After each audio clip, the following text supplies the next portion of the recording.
Саламатсыздар ма балалар, сабағыма қош келдіңіздер. Каналыма тіркеліп, лайк басып, комментарий жазыңыздар. 5-6 сабақ бұлақ көрсең көзін аш. Суреттерді өзара байланыстырып әңгіме құра. Су біздің өміріміз бен денсаулығымыздың қайнар көзі.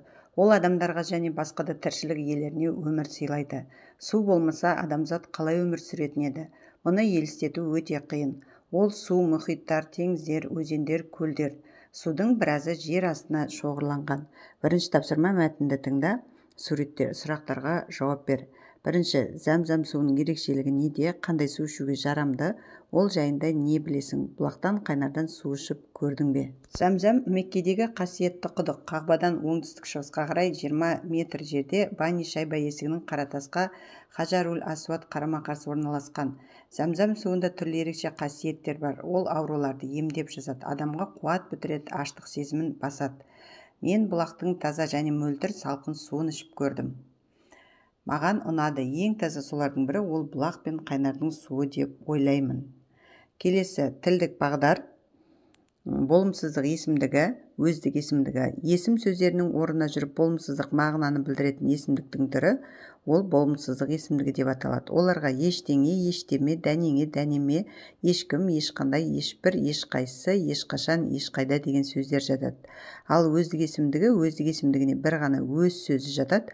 Бұл есімдік көбінесе өзім, өзің, өзіңіз, өзіміз, өздеріңіз деген сияқты оңаша және ортақ тәуелдеулі түрде қолданылады. Мысалы, өзімнің үйім, өзіңнің үйің, өзінің үйі. Бұдан өзге жағдайдың бәрінде жекеше не көпше түрде тәуелдік жалғауының үшінші жағының бірінде тұрып септеледі және жіктеледі. Мысалы, өзімнің кітабым, өзіңізге келдік, өзім барамын деген сияқты. Үшінші тапсырма, өлеңді жаттап ал, өздік есімдігінің түрлену себебін түсіндір, өздік есімдігін қай сөзбен ауыстыруға болатынын болмайтынын дәлелде.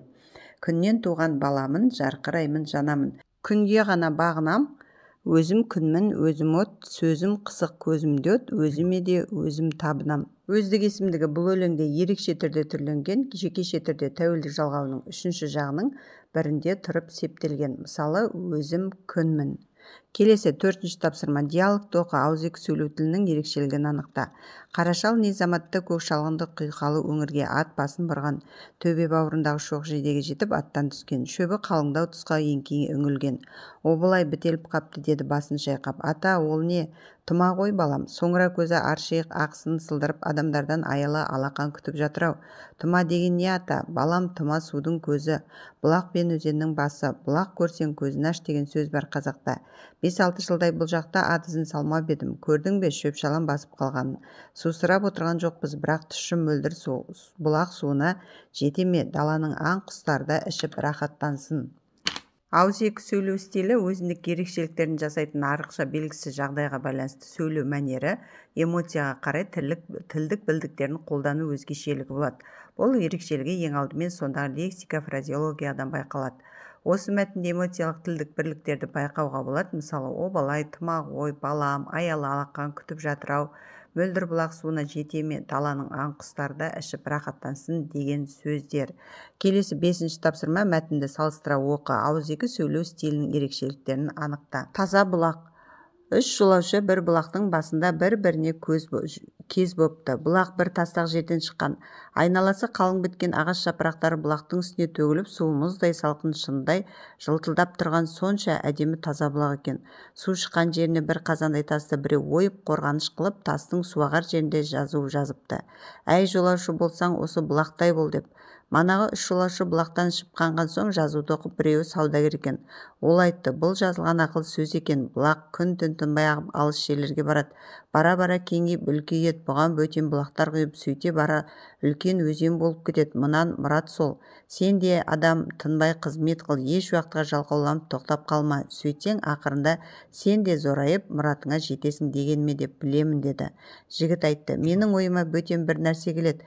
Бұл бұлақтың суы бір орында тынып тұрып, шөп шалам түсіп, лай қоқым болса, бұған адам мен айуан мұнша ынтық болмас еді. Бұлақ күні-түні тынбай ағып тазаланып тұрған үшін ынтық болады.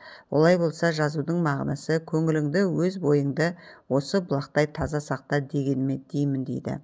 Екінші мәтін бұлақ. Бұлақ бастау жер бетіне шығып жатқан табиғи жер асты су көзі. Бұлақтар әртүрлі белгілері бойынша тұма, қайнар, терминалды бұлақ, жалғасты бұлақ және тағы басқа бірнеше топқа бөлінеді. Суы тұщы, әсіресе мол өнімді бұлақтар елді мекендерде ауызекі сумен шаруа қожалықтарын керекті сумен қамтамасыз етуге, жер суаруға кеңінен пайдаланады.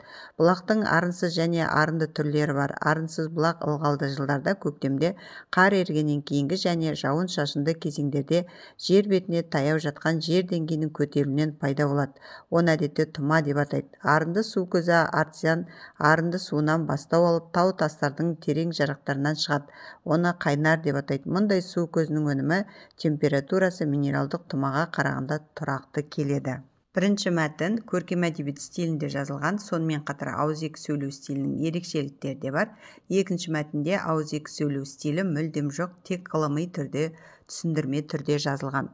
Алтыншы тапсырма оқылым мәтіні бойынша сұрақтарға жауап беру. Бұлақ қалай пайда болады? Тұма және қайнар бұлақтардың бір-бірінен айырмашылығы неде? Бұлақтың қандай пайдасы бар деп ойлайсың? Мәтін не себепті таза бұлақ деп аталған? Өз пікіріңді айт. Өзің қай жолаушының жауабын дұрыс шештің, себебін дәлелде. Екі мәтіннің тілдік ерекшеліктерін салыстыр, не байқадың? Бұлақ жер астынан пайда болады. Тұма ылғалды жылдарда көктемде қар ергеннен кейін және жер бетінде таяу жатқан су деңгейін көтерілуінен пайда болады. Ал қайнар тау тастардың терең жақтарынан шығады. Бұлақ суы адам денсаулығына өте пайдалы, өз шипасын береді. Таза бұлақ деп аталған, өйткені бұл әңгімеде адамның ішкі жан дүниесі таза бұлақтай таза болу керек деген мағынада. Бірінші мәтінде көркем әдеби шығарма болса, ал екінші мәтінде ақпарат және түсіндірме ретінде беріліп тұр.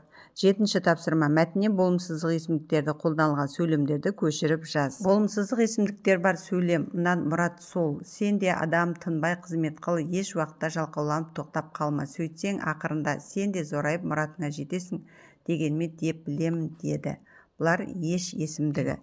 Келесі 8-ші тапсырма сөйлемдерді көшіріп жазып, болымсыздық есімдігінің түрлену себебін түсіндір. Ештеңе естілмейді, ешқайсының бізге керегі жоқ. Мен мектепте ешкімді де кездестіре алмадым. Олардың ешқайсынан әлі хабар жоқ. Үнемі ешқандай өзгеріссіз бір қалыпта тұратын нәрсе болмайды. Айнала тып-тыныш, ешбір дыбыс естілмейді. Бұл сөзді бұдан бұрын ешқашан естіген емен. 9-ші тапсырма болымсыздық және өздік есімдіктерін төмендегі сөздермен байланыстырып, кестені 5 минуттан толтыр.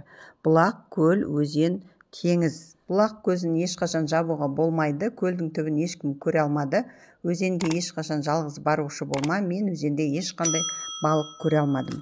10-шы тапсырма мәтіндегі есімдіктерді дәптеріңе теріп жаз. Мәтіндегі есімдіктер осы сілтеу есімдігі, ол жіктеу есімдігі, бұл сілтеу есімдігі, бұған сілтеу есімдігі, мұнан сілтеу есімдігі, сол сілтеу есімдігі, сен жіктеу есімдігі, өздік есімдігі, бірнеше белгісіздік есімдігі, оны жіктеу есімдігі, мұндай сілтеу есімдігі.